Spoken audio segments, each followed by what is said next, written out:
Tottenham l'a fait après 40 ans quasiment, sans trophée européen. Ils viennent de remporter leur troisième Ligue Europa face à United. 1-0, on se retrouve pour ce débrief. Ça fait depuis 2008 que Tottenham n'a pas gagné un trophée. Et c'était une coupe de la Ligue anglaise, c'est dire les Harry Kane, les Lloris, les joueurs, les Ben Davis, les légendes de ce club n'ont jamais connu un trophée. Minson, il est resté, il a connu un trophée, cette Ligue Europa face à United, un match honnêtement je m'attendais à rien entre ces deux équipes, 16e et 17e, tu enlèves les relégables, c'est les deux dernières équipes. C'est dire à quel point je m'attendais à rien. Quand je regarde les stats, c'est vraiment poussif. United va avoir beaucoup de regrets parce que honnêtement, ça a été un match où United a eu le ballon. Et c'est quoi? C'est 115 passes pour Tottenham à la fin de ce match. C'est quoi? C'est quasiment une passe, dans une passe toutes les minutes ou 1,2 passes, si tu veux, toutes les minutes. Sinon, ce n'est pas plus que ça. Tottenham, ils ont reculé. Ils n'ont pas attaqué une seule fois en deuxième période. Peut-être l'offensive de Udogie, le contre Solanke, il se l'amène mal. Et c'est la seule action que Tottenham a. Ils sont allés 0 fois dans la surface de Onana. C'est dire à quel point ils ont su rester solides, ils ont su rester compacts. Et aujourd'hui, ils remportent la Ligue Europa. Tottenham, qui je crois est 16e, ira en Ligue des Champions. Dites-moi en commentaire si c'est déjà arrivé dans l'histoire de la Ligue des Champions qu'une équipe aussi mal classée accède à la Ligue des Champions.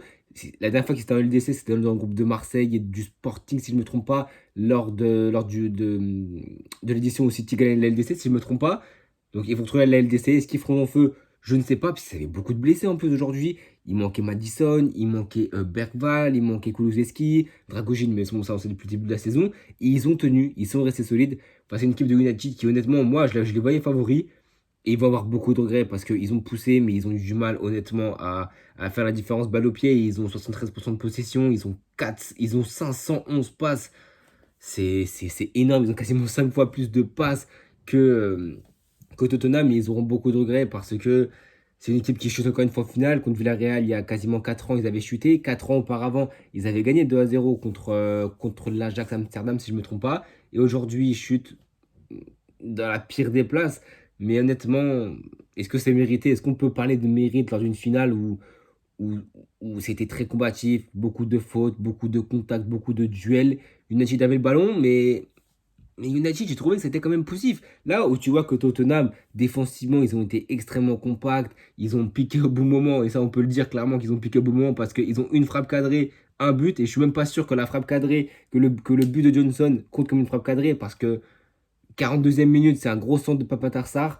Et il y a un petit, pas un cafouillage, mais le centre est dans la bonne zone. Et ça, c'est Johnson qui touche le ballon. Ça touche le bras de Luke Shaw. Et ça va contre son camp, contre le camp de Onana, où défensivement, United, je ne les ai pas trouvés hyper sereins, malgré le peu d'occasions qu'ils ont subi. Notamment Luke Shaw, balle au pied, tu sentais que ça manquait de sérénité. Au contrario de Lenny que j'ai trouvé, surtout dans cette fin de match où United poussait, ils avaient beaucoup de ballons, il a dû toucher 100 ballons, il les a quasiment tous bonifiés dans le dernier tiers, il a été très bon, il a une bonne lucidité, une grosse assise défensive, donc franchement, Lenny pour moi, lui, il a fait un bon match côté United. L'homme qui m'a déçu pour moi, c'est Bruno Fernandes. J'en attendais énormément dans une finale comme ça, sachant que c'est lui l'homme providentiel de cette équipe depuis le début de la saison. Si United n'est pas relégué, entre guillemets, c'est grâce à ce mec parce que lui, il t'en fait des différences. Et aujourd'hui, dans un positionnement vraiment reculé, de limite rampe de lancement, je n'ai pas trouvé qu'il a une influence sur le jeu. J'ai trouvé qu'un Casemiro, par exemple, dans ses changements d'aile, il a été pertinent, dans ses apports offensifs aussi. Et Bruno, j'ai trouvé qu'il y a quand même eu beaucoup de déchets. Il y a eu aussi quelques passes qui sont magnifiques. Mais Bruno, j'ai pas trouvé qu'il fait une bonne finale. Honnêtement, je trouve qu'il fait une mauvaise finale et qu'il n'a pas forcément répondu, qu'il n'a pas répondu présent. Mais dans cette équipe de United, qui a eu beaucoup d'occasions, qui s'est cassé les dents sur un Vicario, sur un Van de Ven, parce que les occasions, ils les ont eu. Là, la Van de Ven, ce qui te sort, c'est incroyable. Vicario à la fin, la tête de je ne sais plus qui, la parade, incroyable. United, ils finissent avec quoi? Avec 6 frappes cadrées. Et les entrées, ils ont fait du bien. Quand tu vois Garnacho, moi, j'ai vu Mason Mount titulaire aux côtés de Amad Diallo. Ok, il a fait un bon match contre Bilbao. Son entrée était excellente avec les 2 buts. Mais Garnacho, quand j'ai vu ce qu'il a imprimé dans son entrée, beaucoup de percussions, il a été vraiment très dangereux. Et United auront évidemment beaucoup de regrets parce qu'avec ce match, ils auraient pu gagner la Ligue Europa, ils auraient pu se qualifier en Ligue des Champions. United, qu'on se rende compte, hein, c'est ça, la saison est lunaire. Ils changent de coach en novembre. Ruben Amorim, pardon, il arrive. Bon, ça n'améliore pas grand-chose. United était la seule équipe de LDC Europa League Conférence qui n'avait perdu aucun match. Vous pouvez vérifier. C'était la seule équipe invincible et le premier match qui perd, c'est contre cette équipe de Tottenham qui ça faisait 40 ans qu'ils n'avaient pas gagné un trophée. Le foot est irrationnel. Nous offre toujours des moments qui sont incroyables.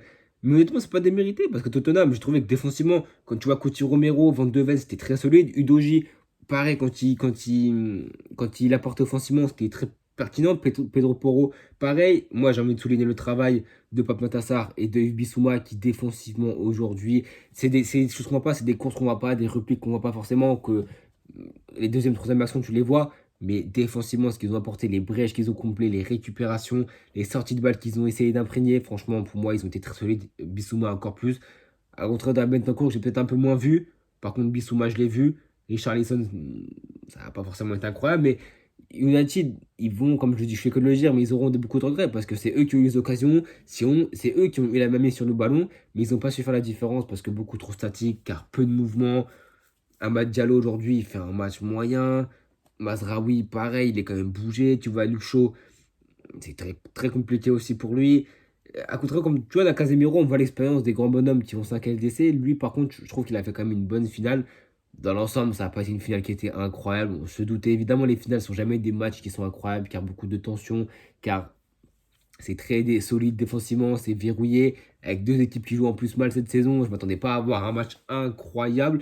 Et aujourd'hui, ça a encore tourné pour Tottenham, parce qu'il y a eu 3 matchs cette saison, Tottenham United, les 3 remportés par Tottenham, et ce quatrième match remporté par Tottenham. Et honnêtement, moi je suis content pour Tottenham, parce que c'est une équipe, United, je préfère United à Tottenham. Mais Tottenham, ils ont quand même cette âme de loser qui font que remporter cette Ligue Europa, la troisième de leur histoire, c'est franchement incroyable. Ils arrivent avec l'Inter, la Juve, Liverpool, l'Atlético Madrid, avec les équipes qui ont que 3 Ligues Europa. Ils iront à LDC. Voilà, on verra s'il y a des changements, on verra comment le 11 il va pouvoir se constituer, s'il y aura beaucoup de recrues aussi, parce que bon, et quand tu alignes avec. Là, je vois les blessés. Oui, comme je dis, Kulusevski, Reguilon, Werner, Maddison, Dragoshin, Berval. C'est quand même beaucoup de blessés. Mais c'est là où tu vois que défensivement, dans la profondeur de banc, Tottenham est pas si mal. Offensivement, tu avais un Son qui revenait aussi de blessure, c'est pour ça qu'il y avait Richarlison à gauche. Richarlison qui a fait les efforts défensifs et qui, on l'a vu sur Amad Diallo, en fait, ça a manqué de piquant. Ce match a manqué d'allant offensif, a manqué de beaucoup de choses. Honnêtement, je pense que je ne vais pas m'éterniser plus sur ce match, parce que honnêtement, c'était la première finale européenne de cette saison.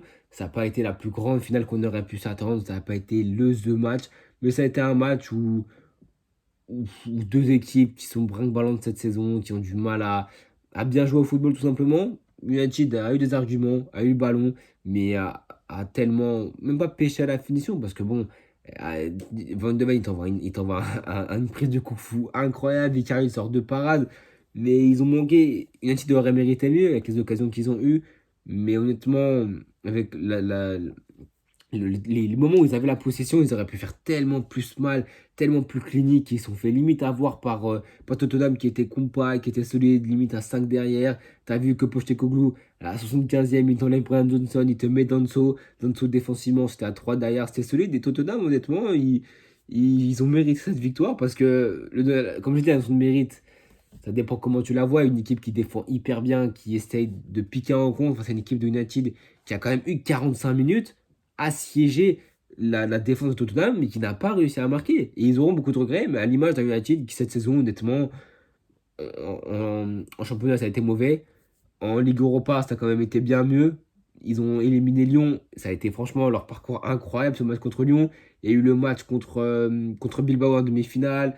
Sociedad, United, ils ont quand même une partie de tableau qui était compliquée et chute au pied du podium face à leurs rivales qui les ont eu aujourd'hui. Donc pour savoir de cette vidéo, donnez-moi votre avis en commentaire, vos top et vos flops. Moi, mes tops de ce match, honnêtement, bon, Vicario fait un match extraordinaire, il les sauve. Van de Ven, pareil. Coutinho Romero, mentalement, tu vois, là, les mecs qui ont de l'expérience. Pedro Porro, je ne mettrai pas en top, je pense. Bissouma, clairement. Johnson, à part son action offensive, il n'y a pas eu grand chose. Et United, j'ai aimé le match de Maguire, j'ai adoré le match de Lenioro, franchement il était très bon. J'ai aimé le match de Casemiro. Et bon, Højlund, c'est compliqué de le mettre dans un top flop parce que les attaquants comme ça qui ont besoin de ballon, quand, quand tu as un Bruno qui, normalement, dans le dernier tiers, c'est lui qui fait les différences et qu'il est peut-être un peu plus bas sur le terrain, tu vois moins les offensifs. Amad Diallo, ça a été un match un peu plus compliqué, mais Mason Mount, je le trouvais quasiment invisible. Et ouais, donc je pense, les mecs, avoir suivi cette vidéo, on se retrouve très bientôt. Prochain débrief, Paris Saint-Germain-Reims pour la finale de la Coupe de France. Et dites-moi en commentaire si demain il y a France-Portugal U17, ouais, l'Euro U17 si je ne me trompe pas. Donc si vous voulez un débrief, en vrai, pourquoi pas. Moi, c'est un match que je vais regarder, donc je me dis pourquoi pas faire un débrief. Si vous voulez un débrief demain, c'est parce que j'ai eu la foi et le courage de faire ce débrief. Mais le prochain débrief, qui est sûr et certain, c'est Paris contre Reims en finale de Coupe de France dans 3-4 jours maximum. À bientôt tout le monde.